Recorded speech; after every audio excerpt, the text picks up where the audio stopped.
Hi అండి. అందరికీ నమస్కారం. ఇవాళ మార్నింగ్ బాబుకైతే బ్రేక్‌ఫాస్ట్, లంచ్ అన్నీ పెట్టి పంపించానండి. ఆ తర్వాత నా ఫేవరెట్ టైం, ఈ టైం కోసమే నేను ఎదురు చూస్తూ ఉంటాను. ఎప్పుడెప్పుడు కాఫీ తాగుతానా అని మార్నింగ్ లేచినప్పటి నుంచి అనుకుంటానండి. బట్ మార్నింగ్ లేచిన వెంటనే ఇంక పిల్లలకి బాక్సులు సర్దడం వీటితో కొంచెం హడావిడిగా ఉంటుంది కదా! ఆ తర్వాత వెంటనే నాకు గుర్తొచ్చేదైతే కాఫీ. కాస్త పీస్‌ఫుల్‌గా కూర్చొని కాఫీ తాగాలని అనుకుంటాను. అదైతే చిన్న విష్ అండి. డైలీ కంపల్సరీ నాకు కాఫీ టైమ్ అనేది కావాలి. ఆ తర్వాత నిన్న ఆల్రెడీ వీడియోలో చూపించాను కదా! చద్దన్నము ఎలా ప్రిపేర్ చేసుకుంటాను అనేసి. నెక్స్ట్ డే మార్నింగ్‌కి బ్రేక్‌ఫాస్ట్‌లో కాస్త చద్దన్నం తింటూ ఉన్నామండి మా వారు నేను. దోస వేశాను ఈరోజు. దోస ఒక దోస తీసుకున్నాము. తర్వాత చద్దన్నం తిన్నాం. చాలా సాటిస్ఫైయింగ్‌గా అనిపిస్తుందండి. అంటే బోరేమి అనిపించదు డైలీ తిన్నా కూడా. ఎందుకంటే దాంట్లో మీకింక బోర్‌గా అనిపించినా కూడా కొంచెం పికిల్ కానీ, ఇట్లా ఆనియన్ కానీ వేసుకొని తింటే ఆహ్, మనకి తినగలుగుతామనమాట. డైలీ అంటే అవాయిడ్ చేయకుండా తినగలుగుతాము. పికిల్ అంటే ఇంట్లో హోమ్‌మేడ్ పికిల్ ఏదైనా కొంచెం వేసుకొని తీసుకోవచ్చండి. ప్రాబ్లమ్ లేదు. కంప్లీట్‌గా చద్దన్నం అవాయిడ్ చేయడం కంటే అంటే టిఫిన్స్ అవన్నీ తినడం కంటే కూడా ఇది బెస్ట్ అనిపిస్తుంది. మెయిన్ గట్ హెల్త్‌కి చాలా అంటే చాలా బెనిఫిట్స్ ఉంటాయంటండి చద్దన్నము. నార్మల్‌గా అసిడిటీ, అల్సర్స్ వీటితో బాధపడే వాళ్ళకి ఒక పర్మనెంట్ సొల్యూషన్ అని చెప్పొచ్చు చద్దన్నం. ఇనిషియల్‌గానే స్టార్ట్ చేయాలండి ఏదైనా కూడా. అలా డైలీ తింటూ ఉంటే గనక మనకి గుడ్ బాక్టీరియా అనేది డెవలప్ అయ్యి గట్ హెల్త్ అనేది చాలా బావుంటుంది. మన హెల్త్ అంతా కూడా గట్ హెల్త్ మీదే ఆధారపడి ఉంటుందండి. అది బావుంటేనే మనం బాగుండగలుగుతాం అనమాట. ఇప్పుడైతే నేను మార్నింగ్ పనులన్నీ అయిపోయాక అరౌండ్ నేను యోగా చేసుకున్నాను. 10:30 అయిపోయిందండి నాకు. 10:30కి నేనైతే బ్రేక్‌ఫాస్ట్ చేశాను ఇవాళ. 10:30 బ్రేక్‌ఫాస్ట్ అయిపోయిన తర్వాత ఇలాగా ఇండిగో పౌడర్ నిన్న వీడియోలో చూపించాను కదా! హెన్నా పౌడర్ అండి అది. గోరింటాకు పౌడర్. ఆ గోరింటాకు పౌడర్‌ని నేనైతే ముందు రోజు నానేసుకున్నాను. నెక్స్ట్ డే మార్నింగే నాకు అంటే ఫ్రంట్‌లోనే ఉందనమాట. నాకు జస్ట్ వైట్ హెయిర్. సో, అది కవర్ అవ్వడం కోసము నేను హెన్నా ముందర పార్ట్ మాత్రమే హెయిర్ పెట్టుకున్నానండి. వెనకంతా కూడా నేను పెట్టుకోలేదు. ఎందుకంటే అది హెయిర్ మొత్తం డ్రై అయిపోతుంది హెన్నా పెట్టుకుంటే రెగ్యులర్‌గా. అలాగే మనకి ఇంకా లోపల స్కాల్ప్‌కి కొంతమందికి తొందరగా డాండ్రఫ్ అనేది వస్తూ ఉంటుంది కదా! అలాంటి ప్రాబ్లమ్స్ లేకుండా ఉండాలి అంటే ఆహ్, మెయిన్ ఇట్లా ఫ్రంట్‌లో మాత్రమే వైట్ హెయిర్ జస్ట్ లిమిటెడ్‌గా ఉంది అని అనుకున్నప్పుడు ఇలా కవర్ చేసుకోవచ్చండి. నేనది జస్ట్ రికమెండ్ చేస్తూ ఉన్నాను మీకలాగా. నేనైతే అలాగే చేస్తూ ఉంటాను. మొత్తం హెయిర్‌కంతా పెట్టుకున్నామంటే హెయిర్ అంతా డ్రైగా అయిపోతుందనమాట. నాకది నచ్చదు అలా డ్రైగా అవుతే. అందుకనేసి నేను అవాయిడ్ చేస్తూ ఉన్నానండి. ఇవాళైతే నిన్న హెన్నా పెట్టుకున్నాను. జస్ట్ వాటర్‌తో వాష్ చేసుకున్నాను హెయిర్. నెక్స్ట్ డేకి రెడ్ కలర్ అయిపోయి ఉంటుంది. ఎక్కడెక్కడ వైట్ హెయిర్ ఉంటుందో అది రెడ్ కలర్‌గా చేంజ్ అవుతుంది. అప్పుడు ఇండిగో పౌడర్ ఎప్పటికప్పుడు వెంటనే మిక్స్ చేసుకొని 5 మినిట్స్‌లో పెట్టేసుకోవాలండి. ఇది గ్రీన్ కలర్‌లో ఉంటుంది కదా! ఇండిగో పౌడర్ ఏంటంటే ఒక చెట్టు ఆకుల నుంచి తయారు చేసే పౌడర్ ఇది. నేచురల్ అండి ఇవన్నీ కూడా. కెమికల్ బేస్డ్ అయితే అసలు 0% కెమికల్ అనమాట. సో, అలాంటప్పుడు మనం పెద్దగా భయపడాల్సిన అవసరం లేదని నేను అనుకుంటాను. నేనైతే ఇండిగో పౌడర్‌లోకి గోరువెచ్చని నీళ్ళే యాడ్ చేసుకోవాలండి. గోరువెచ్చక కంటే కొంచెం వేడిగా ఉన్నా పర్లేదు. అలా వాటర్ మాత్రమే మిక్స్ చేసుకొని మీకు కావాల్సినంత కన్సిస్టెన్సీలో ఇలాగా మిక్స్ చేసుకోవాలి. ఇదేంటంటే మన గ్రీన్ కలర్‌ది బ్లాక్ కలర్‌కి చేంజ్ అవ్వకముందే మనం హెయిర్‌కి పెట్టేసుకోవాలి. ముందే కలిపి పెట్టుకోవడం అలా చేయకూడదు. ఎందుకంటే అది వర్క్ చేయదు మనకింకా. అందుకనేసి ఇలా గ్రీన్ కలర్‌గా ఉన్నప్పుడే మనం ఎక్కడ కావాలనుకున్నామో నిన్న నేనైతే ఫ్రంట్ అంతా పెట్టుకున్నాను కదా! అదంతా కూడా రెడ్ హెయిర్ వచ్చేసింది. సో, దాని మీద మనం ఈ ఇండిగో పేస్ట్‌ని అప్లై చేస్తే గనక ఆ రెడ్ బ్లాక్ అవుతుందండి. అదే మెయిన్ జరిగేదేంటంటే ఇదేం చేస్తుందంటే రెడ్ హెయిర్‌ని బ్లాక్ హెయిర్ చేస్తుంది. డైరెక్ట్‌గా వైట్ హెయిర్‌ని బ్లాక్ హెయిర్ చేయదండి ఇది. రెడ్ హెయిర్ అయ్యాక బ్లాక్ చేస్తుందనమాట. అందుకనేసి హెన్నా పెట్టుకున్న తర్వాత ఇండిగో పెట్టుకోవాలి. ఇది కంప్లీట్‌గా సెపరేట్ వీడియో లాగా కూడా నెక్స్ట్ పోస్ట్ చేస్తానండి. ఎందుకంటే ఎవరికైనా హెల్ప్ అవుతుంది కదా! నార్మల్‌గా ఈ మధ్య కాలంలో 40స్ రాగానే మనకి ఆహ్, చెప్పాలంటే 30+ వాళ్ళకి కూడా చాలా మందికి ఇలాగా వైట్ హెయిర్ అనేది వస్తూ ఉంది. సో, అది మనకేంటంటే డిస్టర్బింగ్‌గా ఉంటుంది. రెగ్యులర్‌గా మనము చూసుకున్నప్పుడు కూడా కొంచెం లోగా ఫీల్ అవుతూ ఉంటాం కదా! కామన్ అనమాట. ఇనిషియల్‌గా అయితే ఇలా చిన్న చిన్నగా మనము అంటే డైరెక్ట్‌గా మనం డై కానీ బయట కెమికల్ బేస్డ్ కలర్స్ యూజ్ చేయడం కంటే కూడా అంటే ఈ ఏజ్ నుంచి మనం యూజ్ చేస్తూ పోతే గనక లాస్ట్‌కి మనకి హెయిర్ ఫాల్ అనేది ఎక్కువగా అయిపోయి హెయిర్ అనేది చాలా వరకు తగ్గిపోతుందండి. అలా కాకుండా వీలైతే గోరింటాకు చెట్టు ఉంటే ఆ చెట్టు ఆకు గ్రైండ్ చేసుకొని కూడా పెట్టుకోవచ్చు. అది ఇంకా న్యాచురల్. అలాగా ఇండిగో పౌడరు ఇలాగా నేనైతే ప్రస్తుతానికి ఇలా యూజ్ చేస్తూ ఉన్నానండి. కెమికల్స్ వాడకూడదు అని డిసైడ్ అయ్యాను. ఈ ఏజ్ నుంచే వాడామంటే గనక మన హెయిర్ ఖచ్చితంగా మెయిన్ ఫోర్ హెడ్ నుంచి మనకి హెయిర్ లాస్ అవుతూ వస్తుందన్నమాట. ఫోర్ హెడ్ నుంచి మనకి ఫోర్ హెడ్ పెద్దగా కనిపిస్తుంది. ఇలా చిన్న చిన్న ప్రాబ్లమ్స్ అయితే స్టార్ట్ అయిపోతాయి. అందుకనేసి నేను ఇలా ప్రిపేర్ చేసుకొని హెయిర్ ప్యాక్ వేసుకుంటూ ఉన్నాను. మీరు కూడా ట్రై చేయండి. ఇప్పుడైతే నేను ఆఫ్టర్‌నూన్ హెడ్ బాత్ చేశాను. ఆ తర్వాత ఎలా కలర్ చేంజ్ అయింది అనేది నెక్స్ట్ వీడియోలో చూపిస్తానండి. ఇప్పుడైతే నేను మధ్యాహ్నం భోంచేసిన తర్వాత నువ్వుల ఉండలు చేసుకుంటూ ఉన్నాను. ప్రోటీన్ లడ్డు అనొచ్చు. నేనైతే కొన్ని వేరుశనక్కాయలు ఇలా వేపుకున్నానండి. పల్లీలు వేయించుకున్నాను. ఆ తర్వాత కొన్ని ఫ్రిడ్జ్‌లో నాకైతే వాటర్ మిలన్ సీడ్స్ ఉన్నాయి.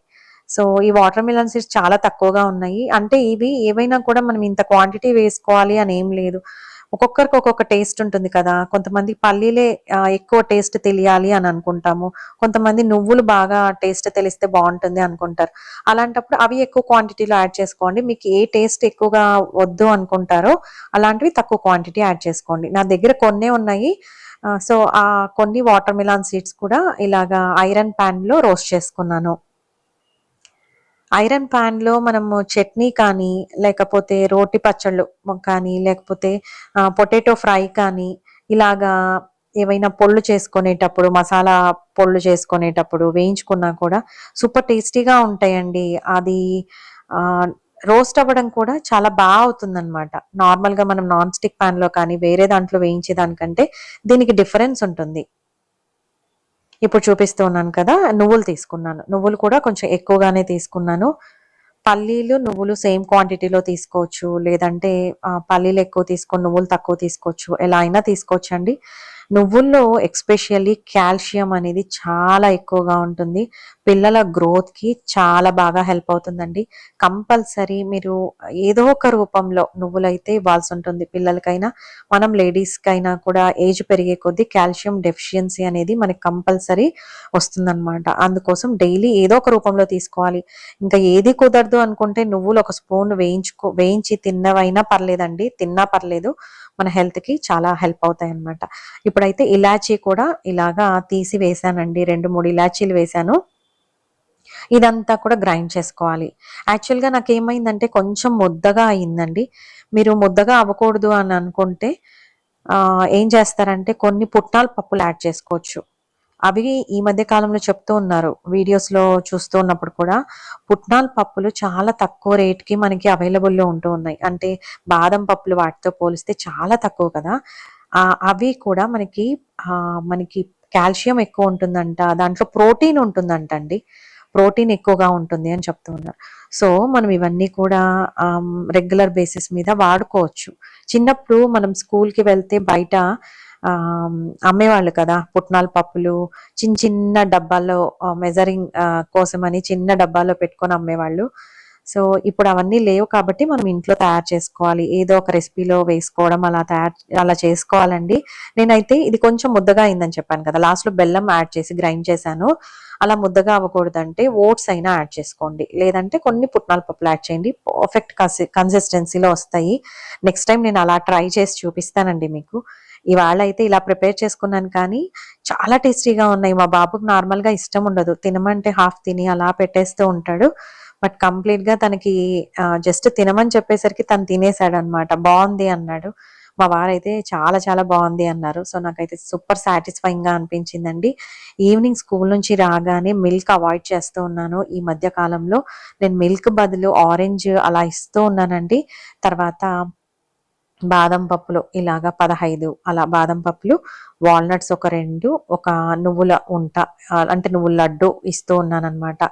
ఇలాగా డైలీ మనమైతే calcium rich food, protein rich food అయితే పిల్లలకి ఇవ్వాలండి. గ్రోత్ అంటే పెరిగే పిల్లలకి ఇంకా ఎక్కువ అవసరం ఉంటుందన్నమాట. ఇప్పుడైతే నేను గ్రీన్ చట్నీ ప్రిపేర్ చేస్తూ ఉన్నానండి. ఈవినింగ్ స్నాక్ కోసం గ్రీన్ చట్నీ ప్రిపేర్ చేస్తూ ఉన్నాను. ఇవాళ చాట్ చేస్తూ ఉన్నానండి, బఠానీలతో చాట్. నేను ఇంతకు ముందు వీడియోలో కూడా చూపించాను కదా, పానీపూరి రెసిపీ చేసేటప్పుడు వైట్ పీస్ని నానేసి కుక్కర్లో విజిల్స్ పెట్టి ఆల్రెడీ వాటిని బాయిల్ చేసి పెట్టేశాను అనమాట. అంటే ఉడికించి పెట్టేశాను వైట్ పీస్. సో ఆ వైట్ పీస్ ఇంకా కొన్ని ఉన్నాయన్నమాట. సో వాటితో నెక్స్ట్ డే చాట్ చేద్దామని ఫ్రిడ్జ్లో పెట్టాను. ఇప్పుడైతే కొత్తిమీర 1 కప్ తీసుకుంటే 1/2 కప్ పుదీనా తీసుకోవాలండి. ఆ తర్వాత 2 వెల్లుల్లిపాయలు, కొంచెం అల్లము, ఆ తర్వాత జీరా పౌడరు, చాట్ మసాలా, ఆమ్చూర్ పౌడర్ కూడా వేసుకోవచ్చు మీ దగ్గర అవైలబుల్లో ఉంటే, సాల్ట్, అలాగే ఒక పచ్చిమిర్చి, ఇవన్నీ వేసుకున్నానండి. ఇవన్నీ వేసి గ్రైండ్ చేసుకోవాలన్నమాట. ఇందులో మనము ఇలాగ పుట్నాల పప్పులు వేసుకుంటే కన్సిస్టెన్సీ అనేది చాలా బాగా వస్తుంది. ఆ తర్వాత పెరుగు కూడా వేసుకోవాలి, గడ్డ పెరుగు. పెరుగు వేస్తే ఏంటంటే మనకి ఇన్స్టెంట్గా వర్క్ చేస్తుంది అనమాట, ఫ్రిడ్జ్లో ఎక్కువ స్టోర్ అవ్వదు. పెరుగు వేయకుండా మనము లెమన్ స్క్వీజ్ చేసి ఫ్రిడ్జ్లో పెట్టుకోవచ్చండి. ఒక 2 to 3 days అయితే మనకి ఉంటుంది ఫ్రెష్గా. ఎయిర్ టైట్ గాజు దాంట్లో పెట్టుకుంటే ఉంటుంది. ఇప్పుడు చూస్తున్నారు కదా కన్సిస్టెన్సీ ఎంత సిల్కీ కన్సిస్టెన్సీ వచ్చిందో. పెరుగు యాడ్ చేసాము, అలాగే పుట్నాల పప్పులు యాడ్ చేసాం కదా, అందుకే ఆ కన్సిస్టెన్సీ వచ్చింది. ఇప్పుడైతే ఇలా బౌల్లోకి ట్రాన్స్ఫర్ చేసుకుంటూ ఉన్నానండి. ఇవాళ చాట్ ప్రిపేర్ చేస్తూ ఉన్నాను. చాట్ అయితే అసలు చాలా అంటే చాలా బాగుంది. నేను యాక్చువల్గా స్వీట్ చట్నీ కూడా చేద్దాం అనుకున్నాను. డేట్స్తో చేస్తారండి, బెల్లము డేట్స్ వేసి స్వీట్ చట్నీ ప్రిపేర్ చేస్తారు. కొంచెం ఎలా ఉంటుందంటే కారం కారంగా, తీయగా అలా ఉంటుంది. బట్ నాకు టైం సరిపోలేదండి, కొంచెం బిజీగా ఉండి ఆ టైం కుదరలేదు, లేట్ అయిపోతుంది అనేసి ఈవినింగ్ ఇలా గ్రీన్ చట్నీ చేశాను. ఇంకా స్వీట్ చట్నీ అయితే చేయలేదు. ఇప్పుడు ఏం చేస్తూ ఉన్నానంటే చాట్ ప్రిపేర్ చేసేసాను. అంటే బఠానీలైనా తీసుకోవచ్చండి. నార్మల్గా మనం బయట స్టాల్స్లో చూస్తే కనుక ఇలా వైట్ పీస్ తీసుకుంటారు. ఈ వైట్ పీస్ సోక్ చేసుకొని బాయిల్ చేసుకొని అందులో కొంచెం పొటాటో కూడా బాయిల్ చేసుకోవాలి. తర్వాత ప్యాన్లో నేను చూపించాను కదా, సేమ్ అదే ప్రొసీజర్లో తయారు చేసుకోవాలండి. తయారు చేసిన తర్వాత ఇలాగా కొంచెం గ్రీన్ చట్నీ వేసుకోవాలి పైన. ఆ తర్వాత సేవ్ ఉంటుంది కదా, బయట దొరుకుతుంది. నేనైతే బాబుతో తెప్పించానండి. మా ఇంటి దగ్గర పానీపూరి బండి ఉంటుంది. సో ఆయన దగ్గర కొంచెం తీసుకొని రమ్మంటే తీసుకొచ్చాడు. వాళ్ళు 10 రూపీస్ 20 రూపీస్కి అలా కూడా ఇస్తారనమాట. ఎప్పుడైనా అడిగితే ఇస్తారు, రెగ్యులర్గా అడిగితే ఇవ్వరు. సో ఇలా తెచ్చాడు. తర్వాత ఆనియన్స్ వేసాను. అలాగే పానీపూరి కొంచెం అలా క్రష్ చేసి వేయడమే అండి. చాలా అంటే చాలా బాగుంటుంది. ఒకసారి తప్పకుండా ఇలా ట్రై చేయండి. లాస్ట్‌లో కొంచెం లెమన్ స్క్వీజ్ చేసుకోవచ్చు. ఇంకా స్వీట్ చట్నీ ఉంటే ఇంకా అదిరిపోయేది. బట్ ఇవాళ అయితే నేను ఇంకా ప్రిపేర్ చేయలేకపోయాను. బట్ స్వీట్ చట్నీ మనకి ప్రిపేర్ చేసుకుంటే గనక చాలా రోజులే నిల్వ ఉంటుందండి, అది పాడవ్వదు. ఎందుకంటే దాంట్లో కొంచెం చింతపండు కూడా వేస్ట్ చేస్తాం. చింతపండు, బెల్లము, అలాగే కొంచెం డేట్స్ వేసి తయారు చేస్తాము. అది రెసిపీ అయితే నెక్స్ట్ చేస్తే కనుక తప్పకుండా చూపిస్తానండి. చాట్ అయితే ఇంకా బయట కంటే కూడా చాలా అంటే చాలా టేస్టీగా ఉన్నింది. సూపర్ ఎంజాయ్ చేసామన్నమాట. మీరు కూడా తప్పకుండా ఇలా ట్రై చేయండి. చాట్ అయితే ఇంకా ఈజీ.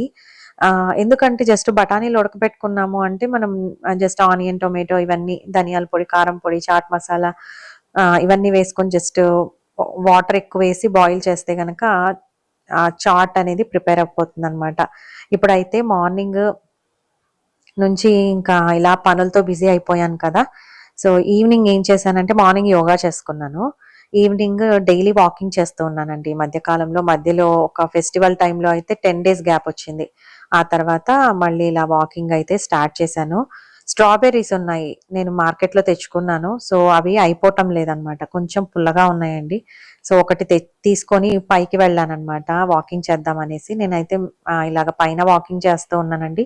4 o'clock అలాగా ఎండ బాగా వస్తూ ఉందన్నమాట. సో ఆ టైంలో వెళ్ళి స్ట్రాబెర్రీ తింటూ వాకింగ్ చేసుకుంటూ ఉన్నాను. కొంచెం రిఫ్రెషింగ్ అనిపించింది. ఏదైనా సరే సిట్రస్ ఫ్రూట్స్ మనం తీసుకుంటున్నప్పుడు కొంచెం మైండ్ కొంచెం యాక్టివేట్ అయినట్టు అనిపిస్తుంది కదా.